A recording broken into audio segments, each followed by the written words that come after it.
Drôle. Un constat, un combat. Dans un monde où une information en chasse une autre, de crise en crise, toujours ramené dans le présent, bienvenue dans la zone libre pour prendre un peu de hauteur. Dans une société de plus en plus dysfonctionnelle confinant à la dystopie, pour éviter le pire, un constat, un combat. Aujourd'hui, en partenariat avec la revue Disruption, notre émission d'actualité hebdomadaire, La Revue Libre. On y va. Aux auditeurs de la Zone Libre, bienvenue pour le format à bâton rompu avec un ton beaucoup plus ouvert pour traiter d'actualité. Aujourd'hui, nous allons traiter d'Union européenne et d'élections au sein du continent. On a un petit nouveau. Je tiens d'ailleurs à féliciter pour son frais diplôme en chimie. Et il a l'avantage d'être un germaniste. Donc, il a travaillé pendant des centaines d'heures pour préparer cette émission en épluchant la presse allemande. Bonjour Flavie, bonjour Octave, bonjour Noah. Noah, Bonjour. notre respecté technicien et aussi historien éminent. Flavie, qu'on ne Rien que présente ça. plus, notre phare, notre star, notre gondole, tout simplement. Comment allez-vous, la gondole? Comment allez-vous, en tout cas? Petite... On va bien. Est-ce que vous êtes inquiet de cette montée, cette droitisation européenne? Comment vous sentez-vous? Est-ce que vous êtes bunkérisé? Vous avez fait des courses pour 3 mois? Comment le sentez-vous? Je ne dors plus à minuit. Je suis concerné, moi je suis consterné. Tout ça et beaucoup de difficultés. Pour des raisons de facilité, je vais commencer par faire un petit tour des élections européennes qui ont fraîchement eu lieu et celles à venir. Donc on a le 12 janvier une élection qui réinstaure le président en place croate, qui est un président de centre-gauche.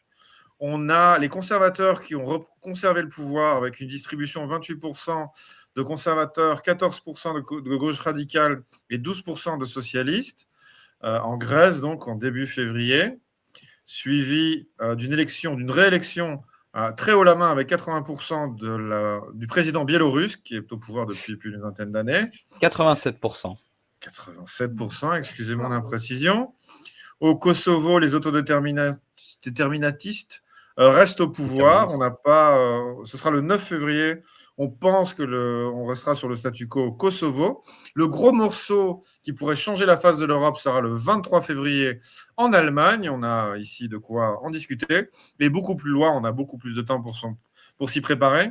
Après l'annulation par la Cour constitutionnelle roumaine, nous aurons une réélection les 4 et 18 mai en Roumanie. Donc, je vous propose, on va parler aujourd'hui des éléments principaux qui sont l'Allemagne, l'Autriche et la Belgique, petit pays, mais quand même la capitale d'Europe, voit aussi pas mal de changements en son sein. Donc, on commence bien peut-être un tour de table. Comment vous vivez le truc? Vous flippez, vous pleurez, vous êtes inquiet? Disons que oui, c'est une révolution, ce fameux cordon sanitaire qui est en train de sauter en Allemagne. Et en plus, ces injonctions d'Elon Musk qui s'ingère, qui fait de l'ingérence dans la vie politique européenne. On est scandalisé.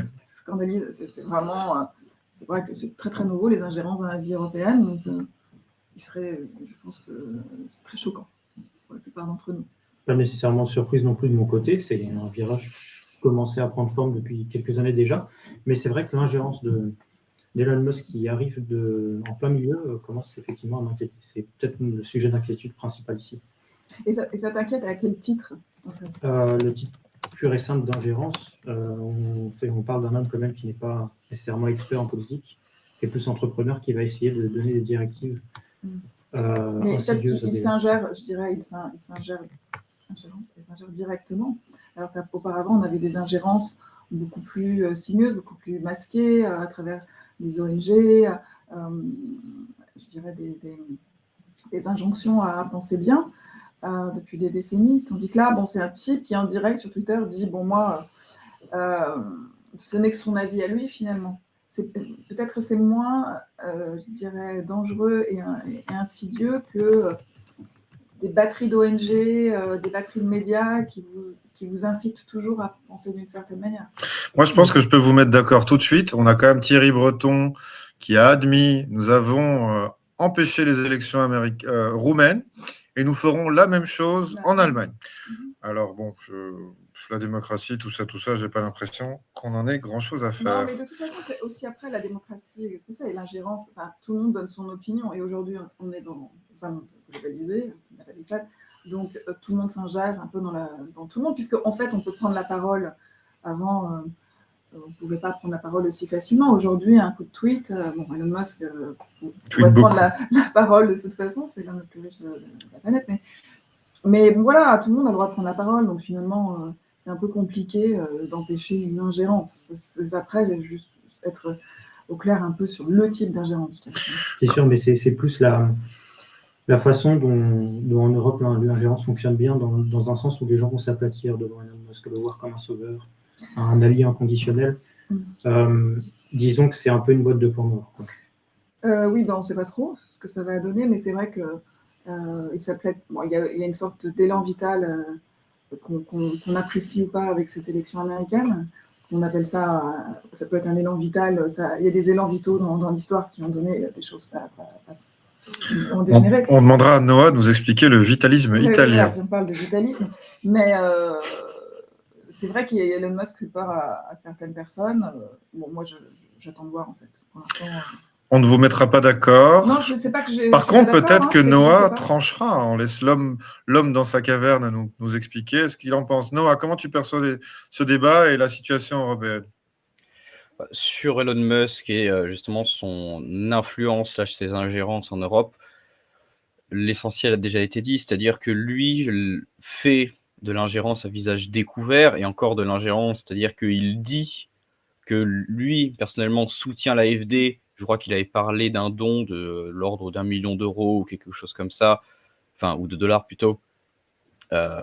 Ça revient à un particulier qui soutient un parti politique, certes un particulier avec beaucoup d'influence et de puissance, sauf que, comme ça a été dit, on n'est pas sur de l'insidieux avec le plus connu évidemment, c'est George Soros et l'Open Society et la Foundation for Democracy, qui justement finance discrètement des partis un peu partout dans le monde, mais surtout en Europe. Et j'ai envie de dire, c'est ça le problème aussi d'être un continent de vassaux, c'est que on est condamné à être sous influence parce que on n'a pas de politique intègre, autosuffisant, et des gens qui se complaignent dans la servilité vis-à-vis de l'étranger, qu'il s'agisse d'une servilité accusé de résider à l'Est, dans les froids territoires de la Russie, ou de l'autre côté dans les bureaux à Washington.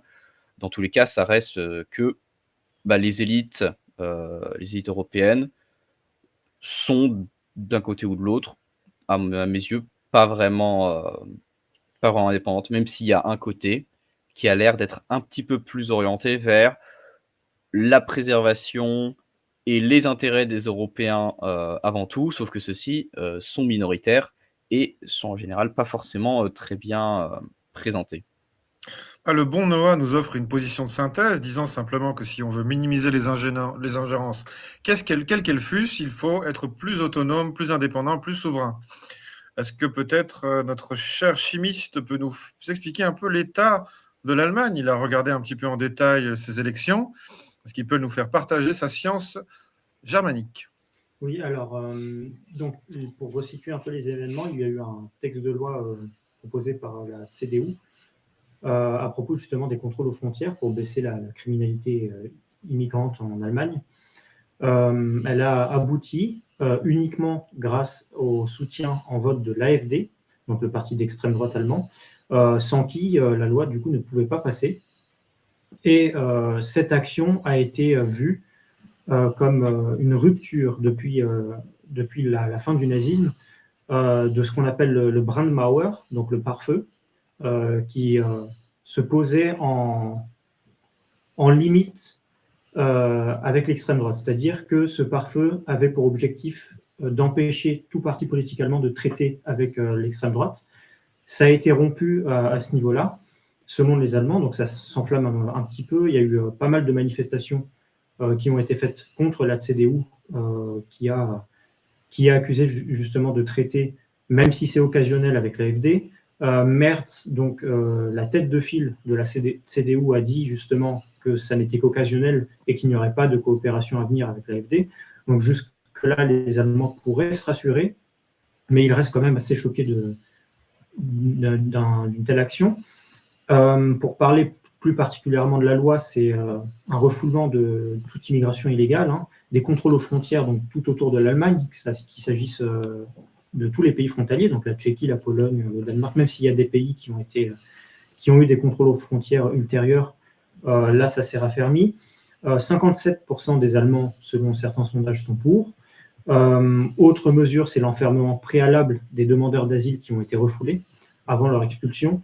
Ça pourrait entrer en contradiction avec le droit européen, donc ça serait intéressant un peu de voir l'évolution de ce projet de loi à l'avenir avec le droit européen. 68% des Allemands également sont contre une immigration excessive, ce qui renforcerait un peu, ce qui mettrait un peu l'AfD et la CDU en position de force vis-à-vis de cette loi, et ce qui semble se confirmer parce que malgré l'effroi général qui peut s'exprimer en Allemagne, la CDU reste le parti en tête pour les élections fédérales à venir en Allemagne, donc le 23 février. L'AfD arrive en second, donc respectivement 30% et 20% d'intention de vote. Cependant, ça ne les met pas tout à fait en victoire pour autant, puisqu'il y a toujours l'alliance tricolore, donc Ampel, donc l'alliance Ampel, qui regroupe donc les FDP, SPD et les Grüne, donc les Verts, qui pourraient en cumuler en intention de vote atteindre les 38%, donc dépasser la CDU. Donc jusque-là, la CDU ne souffre pas trop de ce qui vient de se passer en intention de vote, mais ça ne le met pas en tête non plus s'il y a des coalitions à venir. Voilà, donc ça a été un peu mal reçu tout de même. Je vais quand même préciser quelques chiffres sur le fait que la CDU n'en a pas tant pâti que ça. Le sujet de la migration et de l'immigration a été un sujet majeur pour les Allemands en 2021, seulement pour 8%, et c'est passé à 40% d'intérêt sur ce sujet cette année-là. Donc la migration commence vraiment à poser problème en Allemagne comparé à il y a quelques années.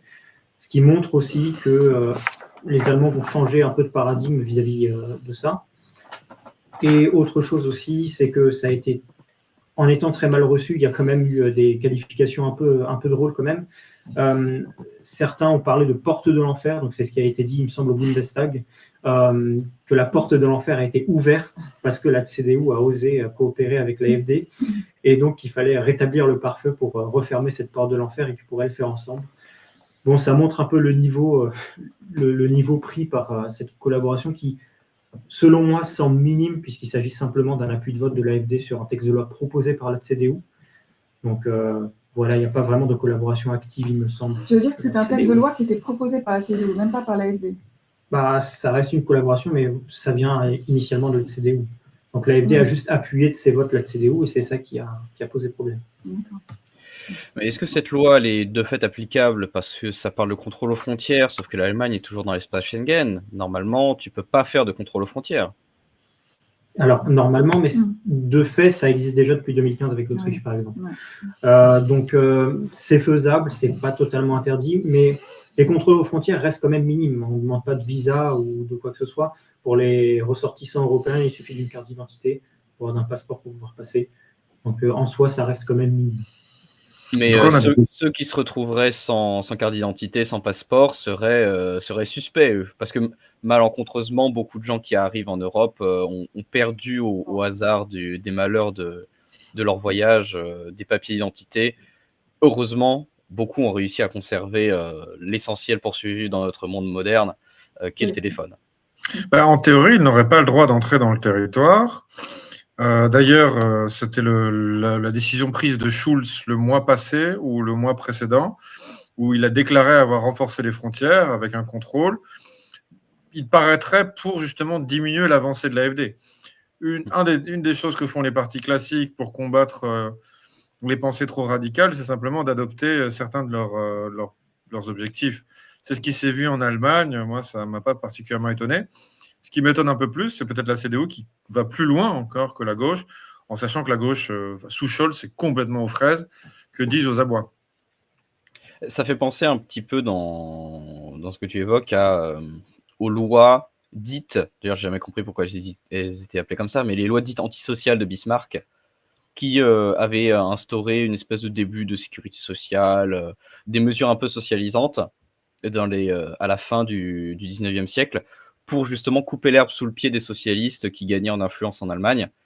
Ça fait un peu penser à ça, quoi. Tu appliques une partie du programme de ton adversaire pour rallier une partie de son électorat et calmer celui-ci.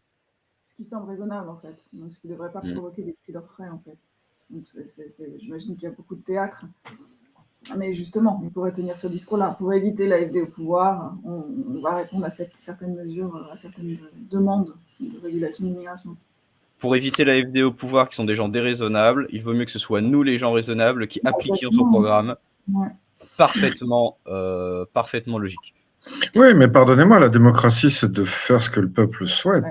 Donc, j'entends personnellement que les partis au pouvoir changent d'orientation. Je ne trouve pas ça faux. La démocratie, en fait, maintenant, aujourd'hui, le peuple, c'est populiste. Hein. Donc, la démocratie, oui, tant que le peuple reste au centre. On peut quand même concéder aux Allemands d'avoir fait des réformes qu'attendent les masses populaires. Et alors, il y a aussi ce projet que porte l'AfD est-ce qu'on dit Jerxit, comme on dit German Sit, ouais, Jerxit.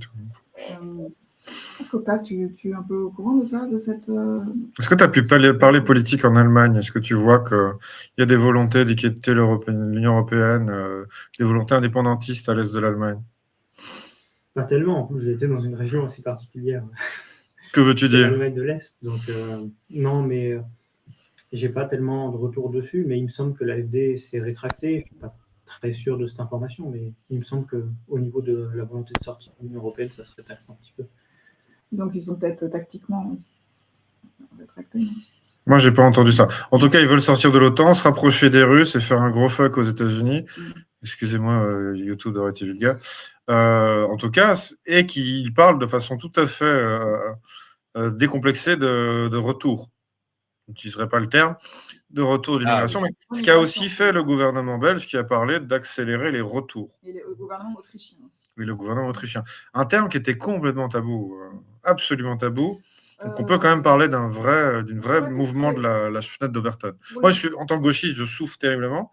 Tu es extrêmement choqué, toi. Je suis choqué.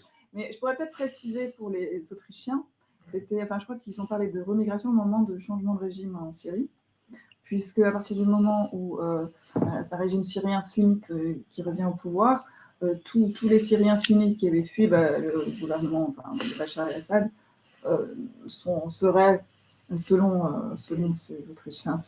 le parti d'extrême droite autrichien, moins habilités à perdurer dans le statut de réfugié.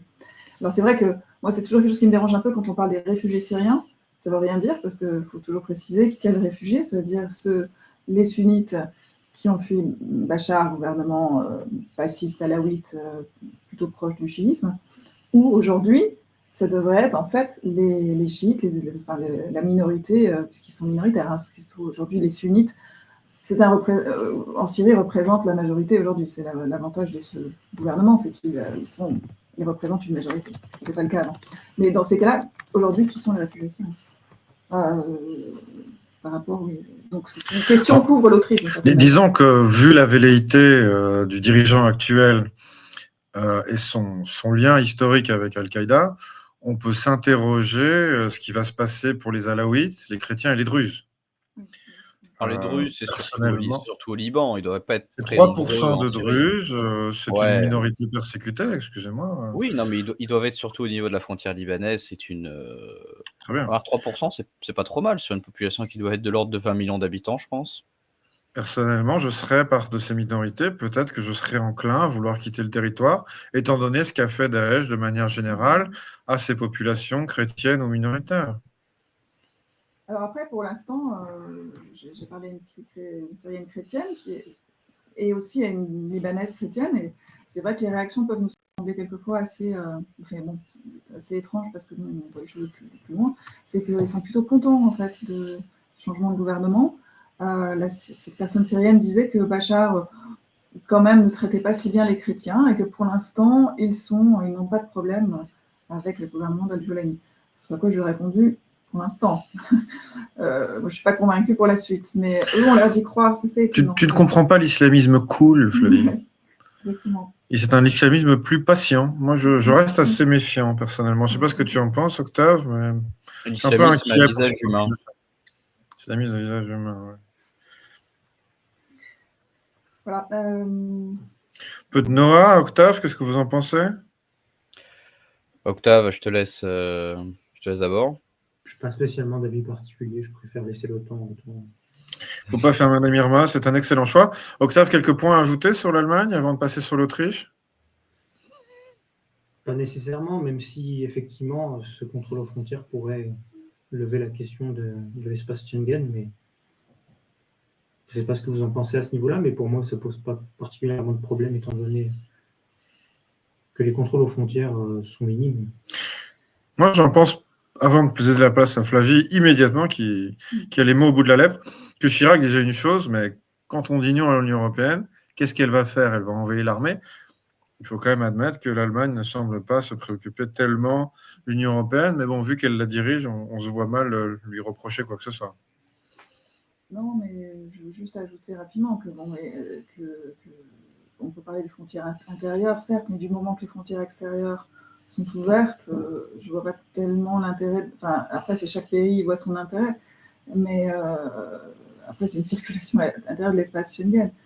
Mais là, c'est plutôt ce qui se passe en Méditerranée qui serait important à observer. Et là, on va rester sur le sujet aujourd'hui, je propose. Pas, mais voilà. Non, mais comme on parle des pays européens, de l'Allemagne, ok, on parle de l'Autriche maintenant. Mais juste pour rebondir très rapidement sur ce sujet, l'avantage que l'Allemagne a à ses contrôles aux frontières, c'est qu'ils sont minimes effectivement pour les ressortissants européens qui disposent de leur carte d'identité, mais d'un autre côté, elle permet de ne pas subir les conséquences d'une gestion migratoire catastrophique de ces pays voisins. Oui, c'est ça. Mais dans ces cas-là, il n'y a plus d'Europe, il n'y a plus d'espace Schengen puisqu'on n'est pas d'accord. Si on commence à chacun gérer ça à sa façon. Si mes souvenirs ne me trompent pas, les Danois ont réorganisé leurs frontières. Et les Hongrois ont fait un mur. Enfin, il y a un certain nombre de pays qui n'ont pas tout à fait respecté. Les Hongrois ont fait un mur, il me semble, à la frontière roumaine, la Roumanie qui n'est pas dans l'espace Schengen, ou du moins qui ne l'était pas au moment de la construction du mur. Et là, ce qu'ont l'air de faire les Allemands, c'est que, alors c'est assez inconnu de personne, je pense qu'il y a des contrôles à l'entrée de l'espace Schengen, c'est-à-dire que les compétences nationales de contrôle aux frontières ont été transmises à l'Union européenne au travers de l'espace Schengen pour permettre la circulation interne sans contrôle ou alors contrôle extrêmement limité des citoyens des pays membres de l'Union européenne. Là, ce qu'ont l'air de vouloir faire les Allemands, c'est d'appliquer une espèce de double protection, c'est-à-dire qu'on applique les protections extérieures et on les réapplique une deuxième fois à l'entrée de l'Allemagne, mais en n'entravant pas les mouvements des citoyens européens, seulement véritablement des halogènes extra-européens, ce qui n'a pas l'air d'être une mauvaise idée. Et pour le coup, c'est pas trop contradictoire avec Schengen si c'est appliqué ainsi. Moi, je trouve ça un petit peu contradictoire dans le sens où on avait pu entendre les déclarations de l'ancien directeur de Frontex qui a démissionné parce qu'il disait qu'on ne lui donnait pas les moyens de travailler. Certains vont même jusqu'à dire que Frontex est plus un organisme qui s'occupe d'accueillir que de refouler. Donc on ne peut pas avoir des pays en intérieur qui se protègent et puis une frontière extérieure qui ne se protège pas vraiment. Tout ça ne va pas venir très loin. Officiellement, il y a des contrôles à l'extérieur. Officiellement. Ouais. C'est un sujet très vaste. Après, n'oublions pas quand même qu'on observe différentes logiques nationales face à un espace Schengen qui est censé être supranational, européen. On a quand même des frictions entre les deux notions, entre ce qui est collectif et ce qui est individuel. C'est un constat. Après, que ça fasse exploser Schengen, je ne le pense pas, mais en tout cas, il faut quand même admettre qu'il y a une flexibilisation de l'idée de Schengen qui évolue.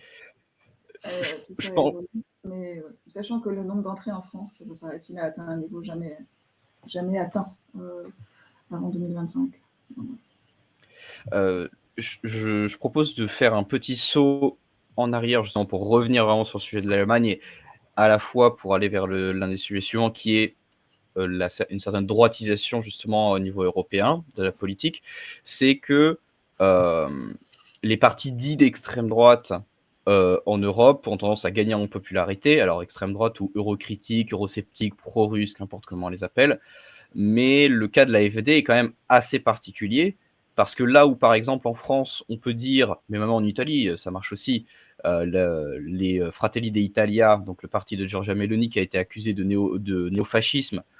Bon, a priori, il n'y a pas de culte de la personnalité, il n'y a pas de corporatisme, il n'y a pas eu Ça manque de tabassage folklore, de tout ça, monsieur. il n'y a pas eu de tabassage de grève ou quoi que ce soit qui a été observé. Donc on est un petit peu loin du néofascisme en Italie. Et en France, le Rassemblement national a quand même bien doré et lissé ses contours depuis le début des années 2000. Par contre, l'AfD est un cas assez unique, je crois, et je pense que Octave, tu pourras en parler mieux que moi, véritablement d'extrême droite, qualifiable en Europe, parce que eux, ils n'ont pas tendance à se calmer, mais ils ont plutôt tendance à se radicaliser à chaque fois. Ils ont le vent en poupe, donc pourquoi faire le contraire? Je voudrais faire une petite parenthèse là-dessus, parce que c'était parmi les idéologues, si j'ai bon souvenir, parce que je connais bien mes ennemis, parmi les idéologues du RN, du FN, on critiquait cette politique de normalisation parce que le réel allait venir donner raison aux thèses les plus radicales et qu'en fait, c'était le baiser de la mort que de rejoindre le système. C'est une critique très ancienne et bon, peut-être que la politique Philippot au RN et en France n'était pas si intelligente que ça. Surtout qu'on peut prendre avec ironie qu'un ce même Philippot vend une surradicalité sur certains sujets maintenant. Bon, je ne sais pas. En tout cas, c'est vrai que, comme souvent dans son histoire, la France semble à contre-temps. C'est une évidence, mais elle est habituée depuis 400 ans. Non, c'est pas qu'elle semble pour le coup à contre-temps, c'est plutôt l'AfD qui semble différent. Parce qu'en fait, j'ai cru comprendre, libre à vous de me corriger, qu'à chaque fois qu'il y avait des changements de politique ou de gestion de l'AfD, eh bien, c'était une aile plus à droite et plus radicale qui purgeait la précédente pour aller justement. Avant, l'AfD n'était pas autant anti-OTAN. Ils se contentaient ils étaient plutôt eurocritiques et tout ça, mais ils parlaient pas de réimmigration. Ils étaient un petit peu, on va dire, ce qu'on appelle l'extrême droite ou la droite populiste classique. Et là, ils se rapprochent plus typiquement aujourd'hui d'un parti comme Reconquête en France, par certains aspects, que du Rassemblement national, qui pourtant est l'équivalent en termes de popularité. D'ailleurs, le Rassemblement national est, on le rappelle, le premier parti de France en termes d'électeurs, en termes d'adhérents et de représentants à l'Assemblée nationale. Donc leur stratégie de normalisation a peut-être bien marché. Reste à voir, cela dit, quel en a été réellement le prix, s'il y en a eu un. Très brièvement, avant de céder la parole, je répondrai quand même à un point, parce qu'on parle toujours de politique et de stratégie. C'est peut-être que ce qui a rendu encore plus anti-OTAN et encore plus radical l'AfD, c'est peut-être l'explosion de Nord Stream 2 et la guerre en Ukraine. Donc, les événements portent pierre quand même. Je crois quand même que, et c'est peut-être la même chose pour le RN, on voit quand même une Macronie qui patauge et qui dépense n'importe comment, et qui n'est pas un succès politique prononcé, particulièrement international. Donc peut-être que, quelle que soit la stratégie, l'électeur est moins bête que ce qu'on imagine et il essaie de prendre le parti qui a les idées les plus applicables au contexte dans lequel il vit. Mmh. Bon, je propose sur ce de clore la parenthèse allemande, qui certes est la plus importante, mais on a aussi d'autres grandes nouvelles. J'ai cru comprendre que la Belgique avait enfin un gouvernement après plus de 200 jours sans gouvernement, et que celui-ci était plutôt marqué à droite, avec un programme plutôt ambitieux. Bon, ambitieux, aucun politicien ne l'est jamais suffisamment, surtout avec la tornade de Trump qui semble attaquer tous les domaines et qui aborde la politique à la pioche, sans la faucille évidemment. Et on a Mark de Wever, donc le dirigeant de la NDA, qui est quand même l'extrême droite flamande, qui est Premier ministre, et qui, je tiens à vous préciser qu'on est très content qu'on n'a pas de gouvernement, parce que c'est très bon pour le PIB, pour une raison très simple. Quand il n'y a pas de gouvernement, les décisions sont passées en affaires courantes. Comment ça se passe en commission? Les partis se rejoignent, mais comme il n'y a pas d'enjeu de communication, il n'y a pas d'enjeu de politique, ils ne se chamaillent pas. Et donc, ils ne perdent pas du temps à prendre des décisions. Ils prennent des décisions de bon sens. Et donc, le PIB se porte mieux quand il n'y a pas de gouvernement, parce que le politicien ne peut pas gâcher l'intérêt collectif dans son intérêt de parti. Donc, on a des réformes assez massives sur le marché du travail, sur le fisc, sur les pensions, qui tend à diminuer les dépenses et à mettre en avant la productivité économique, à améliorer l'état des... favoriser le travail, donc plus donner des avantages à ceux qui travaillent, sanctionner ceux qui partent en prépension, saquer un petit peu les multiples retraites des fonctionnaires et les avantages qu'ils tiraient d'aller chercher des hauts salaires sur les dernières années et de ne rien faire sur les autres. Donc on a une politique relativement faiblement socialiste sur ces points-là. Sur la défense, on a une augmentation très légère de 0,5% de la défense. Sur l'asile, l'immigration, la sécurité, on a une vraie politique de droite. On parle de retour, augmenter les retours, des camps pas d'enfermement, mais doubler le nombre de places dans les centres fermés pour détenir les familles avant le grand départ, le grand retour. Une politique assez dure sur l'immigration. Bon, pour l'instant, il faut voir ce qui sera effectivement mis en place. Une réforme des institutions avec la suppression du Sénat et un certain nombre de l'écologie. J'aime bien cette phrase en écologie. On fera selon nos moyens. Donc, si ça coûte trop cher de faire écologie, ça va être non. Un retour au nucléaire très drastique avec un réinvestissement et un maintien d'une politique de la demande avec une augmentation du pouvoir d'achat. Donc, peut-être des formes des formes de façon un peu lointaine d'hélicoptères monétaires comme on l'a toujours fait et d'investissement dans l'économie et l'industrialisation. Il y a une simplification administrative et petite phrase anti-gauchiste qui m'automate de Weber sur ce qui est de la sécurité sociale, une interdiction formelle aux mutuelles, donc ceux qui payent la santé, de faire de l'idéologie, ce qui m'a bien amusé. Donc on a quand même un durcissement assez strict. Le contexte politique ne devait pas y mener particulièrement, mais on voit une très très nette droitisation effective sur les décisions du gouvernement belge actuel. Dans la lignée de ce qui se fait ailleurs, parce qu'on n'a pas parlé d'Autriche, mais on aurait dû. L'Allemagne, ça se droitise aussi, tout le monde se droitise. Je crois simplement parce que les caisses sont vides, donc il faut moins dépenser. Cependant, l'Autriche, il me semble que la dernière élection a eu quelqu'un de gauche. Donc, ah bon? c'est la gauche qui était en tête en Autriche, il me semble. Bah, tu peux nous en parler peut-être?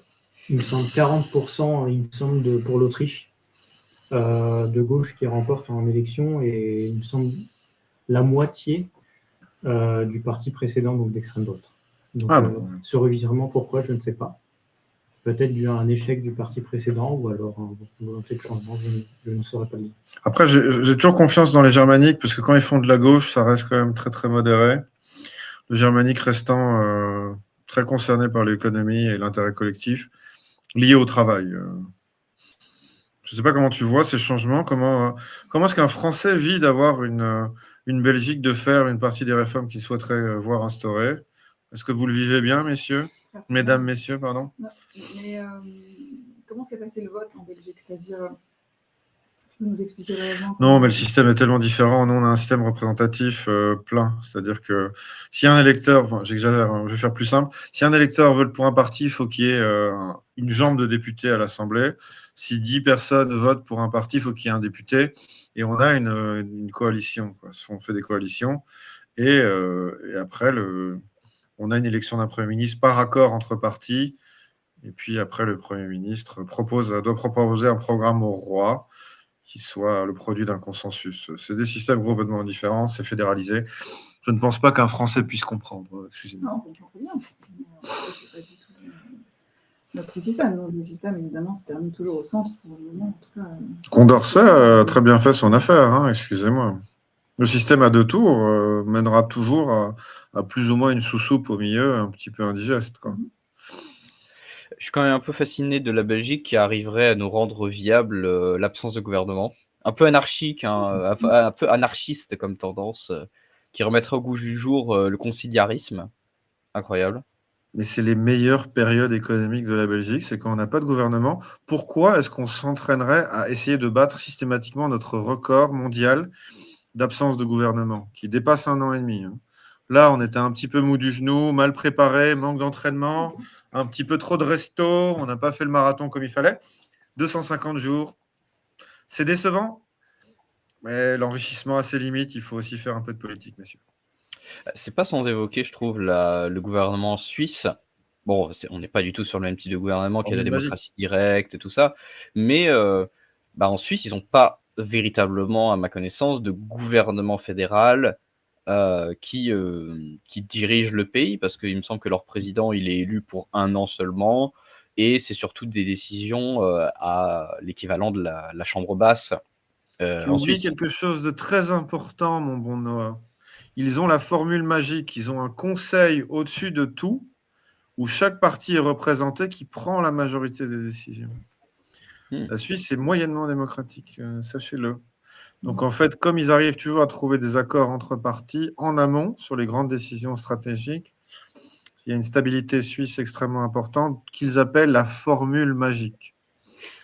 Bon, c'est un régime complètement différent qui est peut-être un des moins démocratiques. Enfin, paradoxalement, un des plus démocratiques pour les affaires courantes de la vie commune, avec plus de 4 référendums par an, et qui sont quand même chapeautés par une structure qui l'est quand même nettement moins.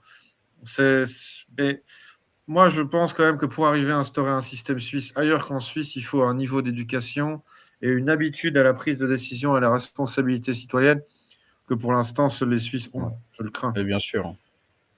Bien sûr, bien sûr. Mais sur le Premier ministre, justement, en Belgique, tu as dit qu'il était issu de l'extrême droite flamande, mais c'est pas le Vlaams Belang qui est l'extrême droite flamande?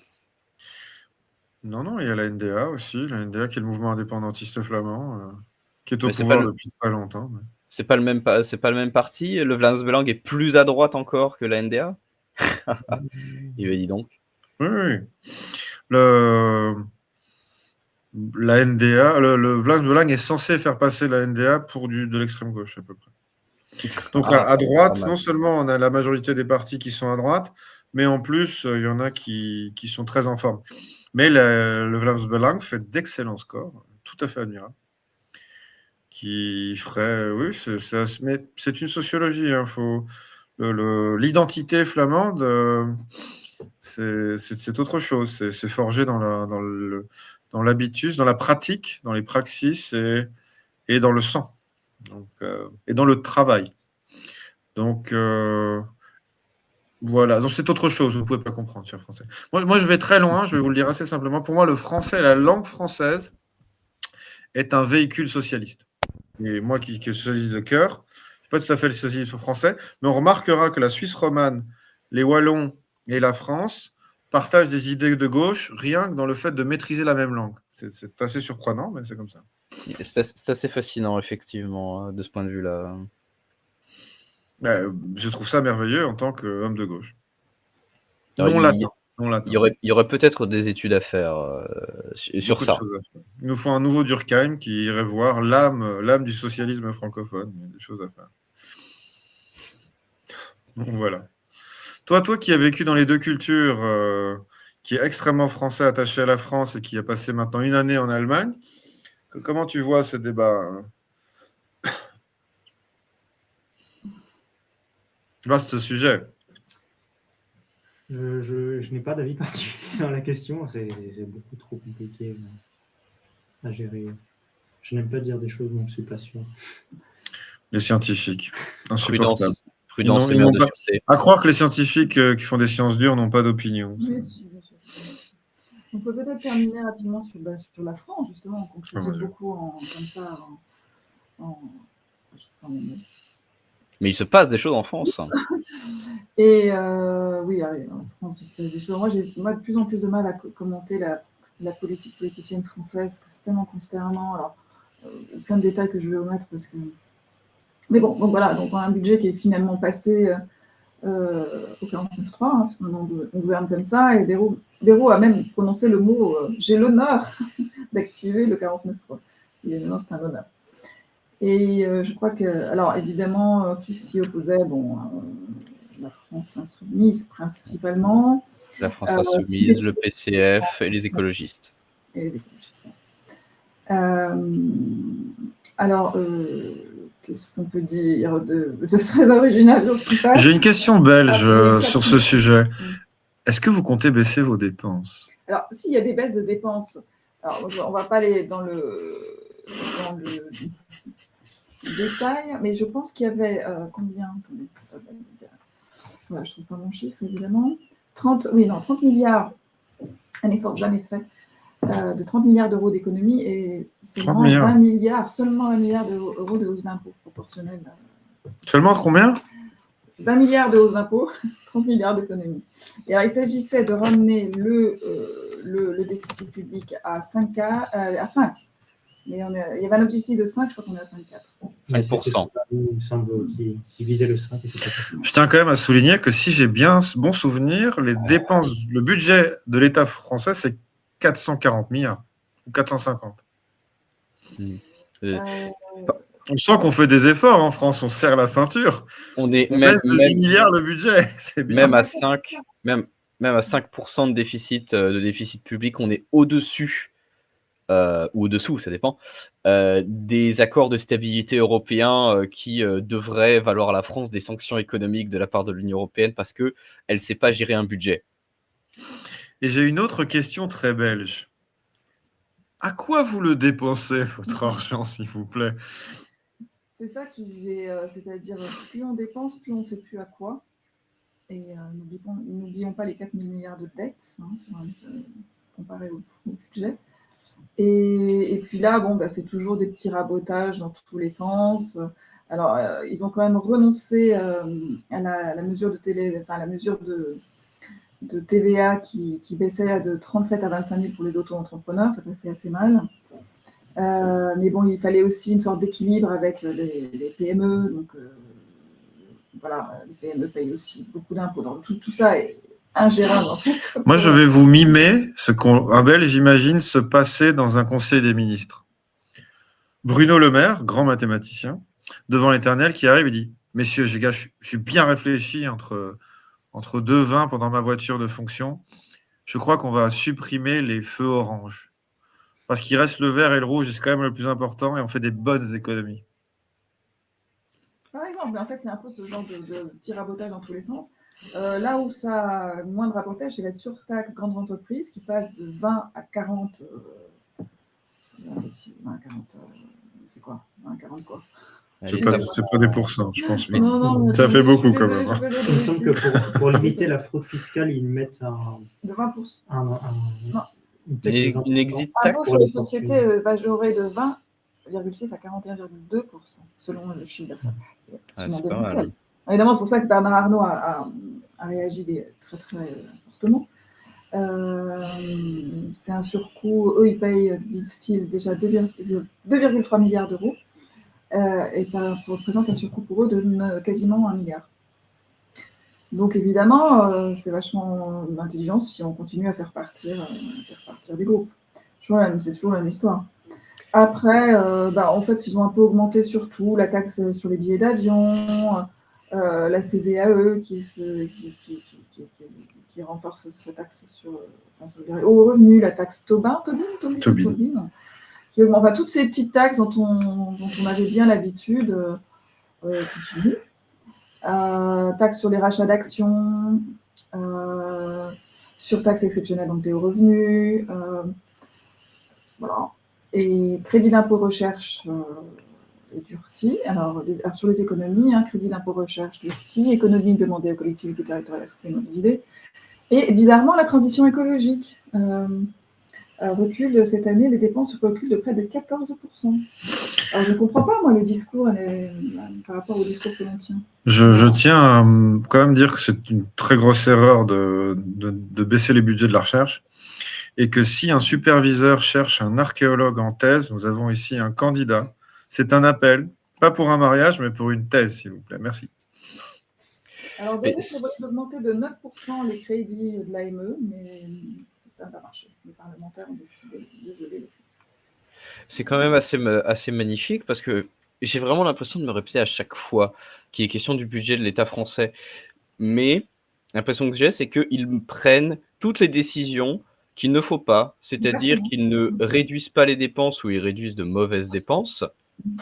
C'est-à-dire, on va ne pas renouveler 4000 postes dans l'éducation nationale, qui est un secteur qui manque d'un certain personnel à pas mal d'égards. Il faut voir qui tu vires, si tu vires de la secrétaire ou si tu vires mais non, on ne peut pas virer. on ne peut pas virer de fonctionnaires. Ce sont des postes qui ne sont pas renouvelés, c'est-à-dire des gens qui Ouais. partent en retraite. Ou qui J'espère que c'est pas des démissionnent. profs, c'est ça que je veux dire. Ah La si, mais si. suppression des 4000 postes dans l'éducation nationale, en fait, elle n'est pas dans la version finale. C'était surtout dans le projet de loi précédent, au moins, je crois, porté par Michel Barnier. Mais c'est possible que du coup, ce soit pas passé. Mais là, pour le cas de l'actuel, on augmente des taxes, on prend de l'argent en fait là où il y en a encore, c'est-à-dire, fatalement, oui, dans les grandes entreprises qui brassent beaucoup d'argent parce qu'elles font de l'argent à l'international. Pas certain qu'elles en fassent en France, hein, vu le niveau de taxes d'impôts abyssaux, abyssal, pardon, qui les frappent. Mais à un moment donné, faudra juste pas s'étonner. Ça va faire très libéral dit comme ça, mais faudra pas s'étonner si les entreprises finissent par se barrer. Bernard Arnault, grand patriote devant l'Éternel, a bel et bien. Sur les résidents belges. Moi, Étant longtemps résident belge. mais on est très heureux de l'avoir. On salue Bernard Arnault, qui est un grand Français. Et il peut manger toutes les frites qu'il veut à Bruxelles. Ça nous fait plaisir. Merci. Mais je disais, Bernard Arnault a tout de même dit que ce qui se faisait aux États-Unis, c'était bien. Donc, aux États-Unis, avec Donald Trump, le Doge de Elon Musk et tout ça, c'est-à-dire le projet de réduire les dépenses, réduire la pression fiscale. Mais en France, on fait évidemment l'inverse. On fait l'inverse de ce qu'il faut pour redynamiser une économie qui est déjà en mauvaise posture, c'est-à-dire qu'on va mettre plus de pression.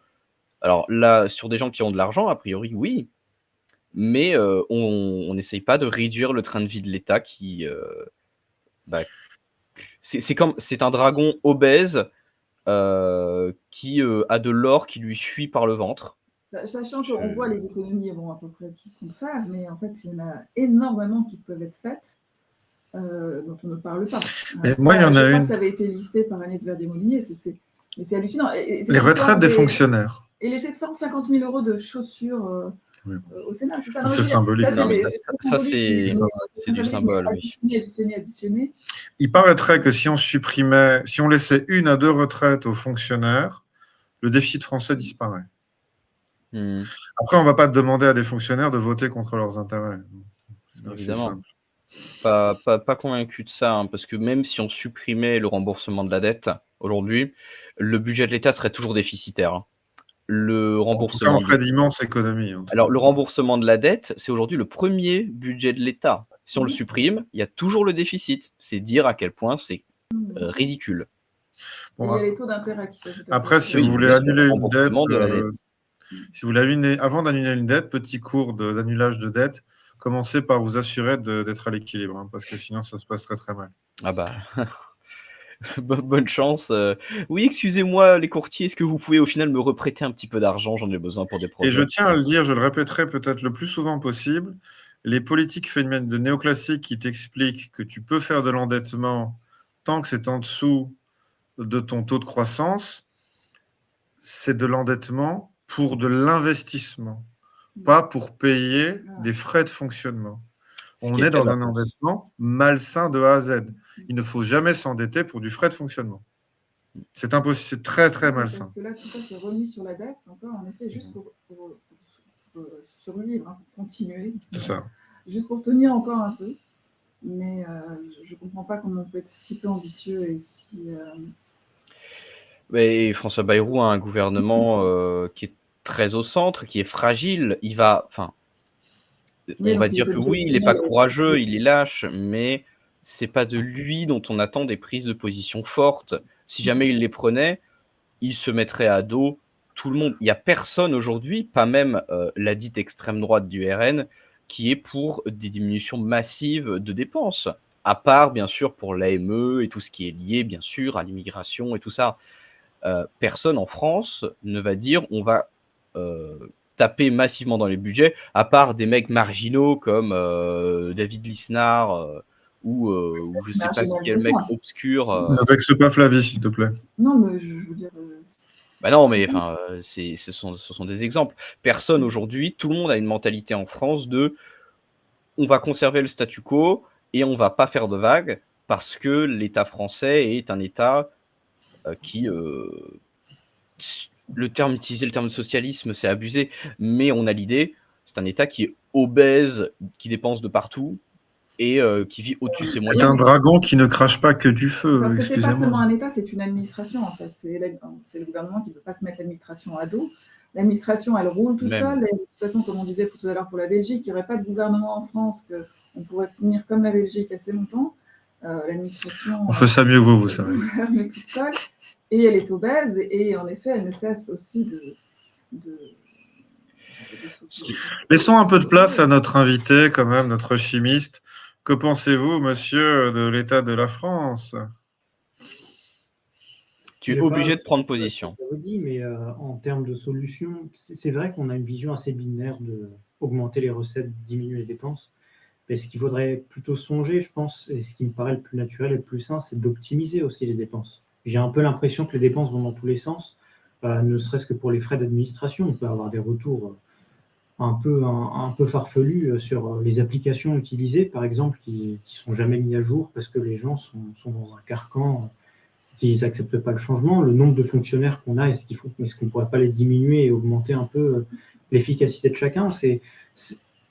Il n'y a pas nécessairement de baisse de financement à faire. Si on peut faire de l'optimisation, la baisse de financement et des recettes viendront toutes seules, je pense. Oui, Mais et il la faut recherche et travailler. créer de l'emploi, ces fonctionnaires peuvent envisager éventuellement des carrières dans le privé si l'emploi et la dynamique économique reviennent. Il y a ça, cette question-là aussi. Puis il y a un peu un piège de recruter des fonctionnaires pour artificiellement faire Oui, baisser le chômage aussi, exactement, ouais. ce qui est quelque chose d'assez malsain. Alors, c'est bien pour la communication et pour montrer que son gouvernement a fait baisser le chômage, mais C'est un piège parce qu'ils font baisser le chomage de cette façon-là, mais ils augmentent la dette. Oui, augmenter le Enfin, PIB. Hein. donc, Augmenter le PIB aussi. Ça tourne en rond en fonction de la conjoncture et des plaintes de la population. On tire un peu à droite ou à gauche d'ailleurs. Et en fait, c'est un gouvernement à la petite semaine. Bah, disons, quand on voit outre-Atlantique la férocité des personnes au pouvoir, on peut s'inquiéter quand même d'avoir une classe politique aussi pusillanime et dépendante du statu quo. On ne va pas demander à la classe politique française d'avoir les ambitions des républicains aux États-Unis. Le contexte 2000 milliards d'économies. Oui, non, mais le contexte états-unien, Le contexte états-unien est quand même ultra spécifique, c'est-à-dire qu'aux États-Unis, on a un très fort courant libertarien qui est évidemment incarné par Elon Musk, qui se veut diminuer massivement les dépenses de l'État pour le rendre à nouveau au moins plus viable, parce que le poids de la dette aux États-Unis est aussi colossal. Il est aussi supérieur, je crois, à 100% du PIB. Le PIB des États-Unis, c'est au moins 13 000 milliards de dollars. 28. Ouais, 28, oui, bah voilà, mes chiffres sont tellement datés, c'est inacceptable. En comparaison, le PIB européen, il n'a pas beaucoup monté depuis pas mal de temps. Enfin, du moins, il monte peu. Et en France, je suis pas d'accord avec toi, Flavie, sur le fait que les gouvernements n'osent pas taper dans les dépenses pour ne pas se mettre à dos les administrations. Parce que, certes, les fonctionnaires représentent un électorat, mais c'est aussi une question véritablement de mentalité. Si jamais on tape dans les dépenses, ça va faire effectivement une mauvaise image, parce que ça va faire mécaniquement, ça va faire, ben oui, absolument, ça va faire monter le chômage, parce qu'il va y avoir moins de fonctionnaires. Déjà, l'État n'a pas le droit de virer des fonctionnaires en France. Un fonctionnaire ne peut pas être licencié à part pour faute grave. Déjà, ça, c'est un problème, selon comment on se place. Donc c'est pour ça qu'on a des solutions comme ne pas renouveler des postes de personnes qui partent en retraite ou qui démissionnent. Mais on a surtout le fait que si jamais on diminue des dépenses, on va faire s'aggraver l'efficacité de services gouvernementaux qui sont déjà dans des états déplorables. Coucou l'hôpital public ou tout service public qui se dégrade, alors que pourtant les budgets ne diminuent pas spécialement. Et comme l'a dit Octave, il serait question aussi de bien utiliser l'argent, de bien les distribuer et entre autres de réduire les coûts, réduire les coûts administratifs. Réduire les coûts administratifs. Enfin, ne serait-ce que dans l'éducation nationale, Et dans l'administration, et de plus en plus dans l'administration. En Mais tout oui, cas, mais- vous Il y a remarquerez, plus d'administrateurs aujourd'hui que de médecins.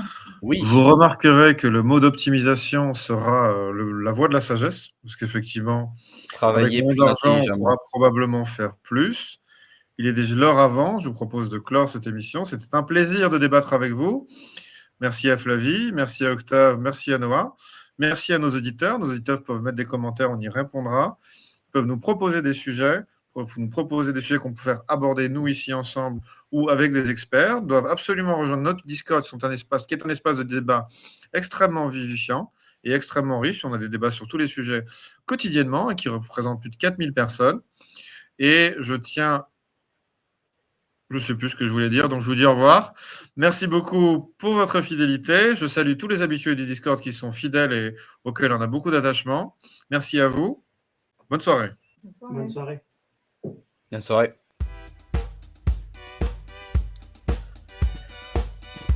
Dans la dissociété des dysphories contemporaines, il faut garder son esprit critique, soutenir la zone libre, s'abonner à ses réseaux et partager.